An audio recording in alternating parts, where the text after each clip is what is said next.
Charles Simmons, a name known to few outside of corporate circles, but one that carried immense weight in the business world, had boarded the flight that day seeking nothing more than a peaceful journey. He wasn't one for unnecessary attention. In fact, blending in had always been his preference. He had spent years mastering the art of subtlety, and today was no exception. The airport buzzed with its usual chaos, announcements blaring, passengers rushing to their gates, and the aroma of freshly brewed coffee blending with the sterile chill of air conditioning. Charles, dressed in a simple gray hoodie and a pair of well-worn jeans, adjusted the strap of his leather backpack as he approached the check-in counter. His attire was deliberately understated, allowing him to navigate the bustling terminal as just another traveler. That anonymity, however, was fleeting. The check-in agent barely glanced at him, her voice flat and disinterested as she processed his ticket. "You're in economy," she said, her tone carrying an undertone of dismissal. Charles nodded politely, suppressing a knowing smile. If only she knew who she was speaking to. As he moved through security, Charles couldn't help but notice the subtle but unmistakable differences in how he was treated. The man ahead of him, dressed in a sharp tailored suit, was greeted with warmth and respect. Charles, however, received only a cursory glance, his presence acknowledged with indifference. It wasn't new to him, but that didn't make it any less disheartening. Years of experience had taught him to endure, but the sting of such moments never truly dulled. Boarding the plane brought no relief. The flight attendant stationed at the entrance scanned his ticket, her cheerful smile faltering slightly as her eyes landed on his name. "Are you sure this is the right seat, sir?" she asked, her tone tinged with doubt as her gaze flitted briefly toward the first-class section. "Pretty sure," Charles replied calmly, stepping past her without further comment. Settling into his seat in economy, Charles felt the weight of scrutiny almost immediately.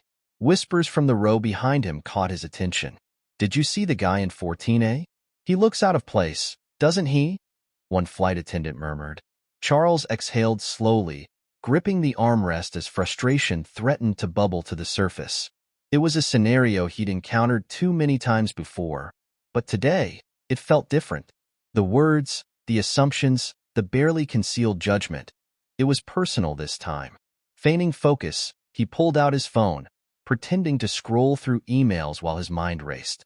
From the corner of his eye, he noticed one of the attendants, Lisa, according to her name tag, whispering to her colleague Sarah, a poised blonde with an air of practiced confidence.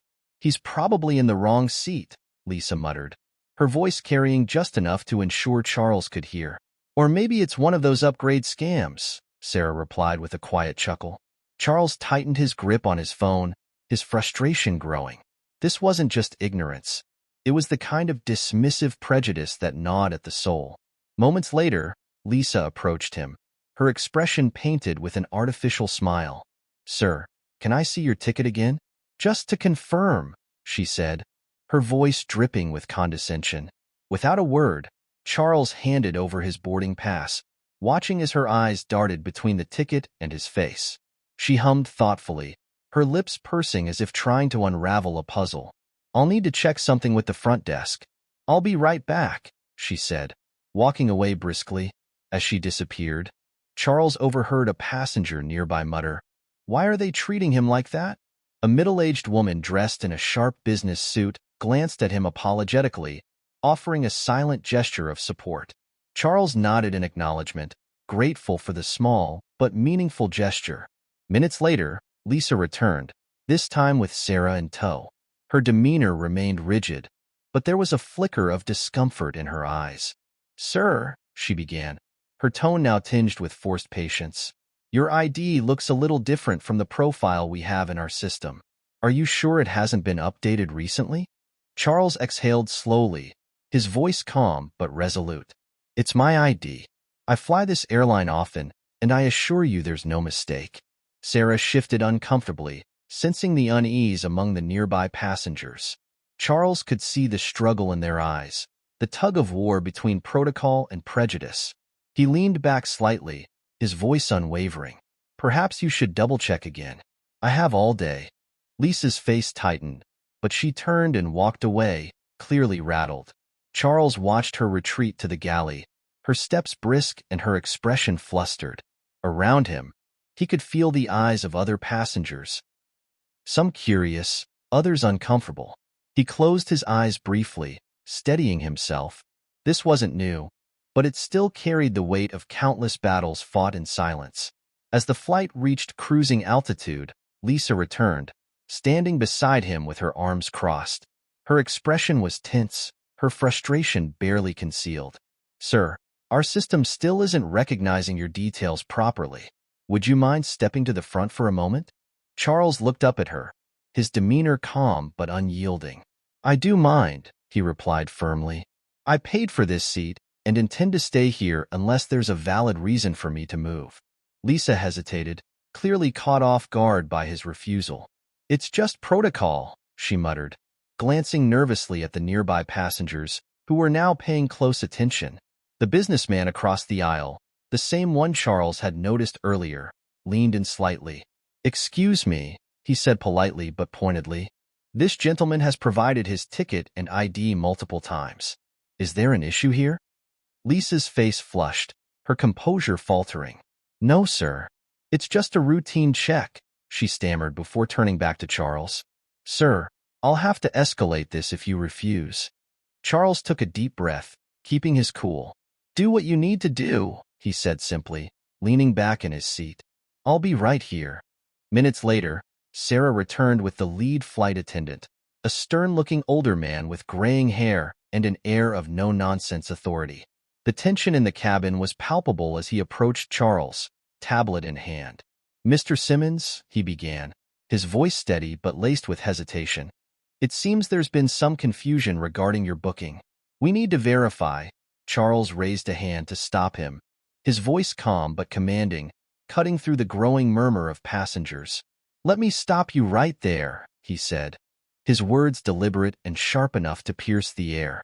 "I've presented my ID, my ticket, and I've been nothing but cooperative.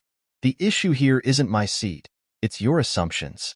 The silence that followed was heavy, almost suffocating. Nearby passengers exchanged uneasy glances, and a few even began discreetly recording the interaction on their phones. Lisa shifted uncomfortably, her face flushed with embarrassment, while Sarah suddenly found the cabin floor far more interesting than the confrontation unfolding in front of her. Charles leaned back in his seat, his expression composed but resolute. His words had struck a nerve, and the ripple effect was evident. The lead flight attendant sighed, his professional demeanor faltering under the weight of the situation. "You're absolutely right, Mr. Simmons. Our apologies for the inconvenience," he said finally, his tone sincere. Lisa opened her mouth as if to protest, but a sharp glance from the lead attendant silenced her. The growing attention from passengers had clearly shifted the balance of power, and the airline staff realized they were walking a thin line. Charles exhaled, turning his gaze back to the window. Outside, the endless expanse of clouds stretched across the horizon, a stark contrast to the turmoil inside the cabin. But he could feel the energy shift around him. The whispers grew louder, tinged with a mix of curiosity and unease. As the lead attendant walked away, Charles noticed the businessman across the aisle giving him a respectful nod. "Handled like a pro," he murmured, loud enough for Charles to hear. The flight continued, but the atmosphere remained tense. Lisa and Sarah retreated to the galley, their confidence shaken. Charles could hear the muffled murmurs of their conversation, but chose to ignore them, focusing instead on calming the frustration that still simmered beneath his calm exterior. Moments later, a notification on his phone caught his attention. A video clip of the earlier exchange had already made its way onto social media. The captions were scathing, profiling in plain sight, "First-class attitude, economy seat. And this has to stop." Comments flooded in almost instantly, ranging from outrage to admiration. "You'd think they'd learn by now. Handled with grace and dignity. Respect. This is why we keep fighting."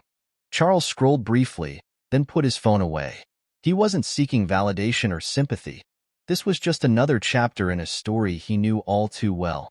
Still, the support from strangers provided a small sense of solace. As the plane began its descent, the city lights below grew brighter, casting a golden glow against the approaching dusk. Charles stared out the window, his thoughts heavy.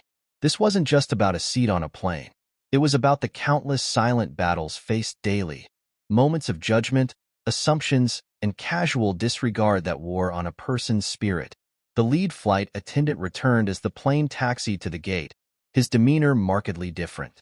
"Mr. Simmons," he said quietly, "on behalf of the airline, we truly apologize for today's misunderstanding. We've documented the incident, and steps will be taken to ensure this doesn't happen again." Charles nodded, his expression unreadable. "I appreciate the apology," he replied simply, though his tone carried the weight of exhaustion. As the passengers began to disembark, many stole glances at Charles, some offering polite nods or murmured words of encouragement. The businessman from earlier placed a firm hand on Charles's shoulder as he passed. "Keep standing tall," he said, his voice filled with genuine respect. Stepping off the plane, Charles was greeted by the usual flurry of airport activity, but this time, something felt different. His phone buzzed incessantly, the earlier video clip now trending across multiple platforms. He glanced at the notifications, noting the overwhelming wave of support pouring in. But for Charles, this wasn't the end. It was just another step in a much larger journey. He walked through the terminal with his head held high, his purpose renewed. This flight wasn't just about reaching a destination. It was a reminder of the battles still to be fought and the strength required to face them head-on.